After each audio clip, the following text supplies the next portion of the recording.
বড় পর্দা থেকে শুরু করে ওয়েব সিরিজ সব মাধ্যমে সরব টালিউড অভিনেত্রী স্বস্তিকা দত্ত। শুরুটা হয়েছিল রাজ চক্রবর্তীর হাত ধরে 2015 সালে পারবো না আমি ছাড়তে তোকে সিনেমার মাধ্যমে। এরপর ভজগোবিন্দ সিরিয়াল দিয়ে পান তুমুল জনপ্রিয়তা।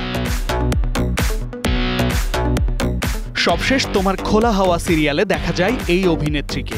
এরপর বড় পর্দায় ব্যস্ততায় বিরতিতে ছিলেন স্বস্তিকা। এবার বিরতি ভেঙেছেন তিনি। 8 বছর পর ধারাবাহিকে ফিরেছেন এই অভিনেত্রী। পরিচালক স্নেহাশিস চক্রবর্তীর প্রফেসর বিদ্যা ব্যানার্জিতে দেখা যাবে তাকে। নাম ভূমিকায় অভিনয় করবেন স্বস্তিকা। হাতে শুধু বীণা ও পুস্তক নয়, মাঝে মধ্যে বেতও তুলে নিতে হয়, এই ট্যাগলাইনে নির্মিত হচ্ছে সিরিয়ালটি। স্বস্তিকা ছাড়া এই ধারাবাহিকে কারা থাকছেন তা এখনো জানা যায়নি।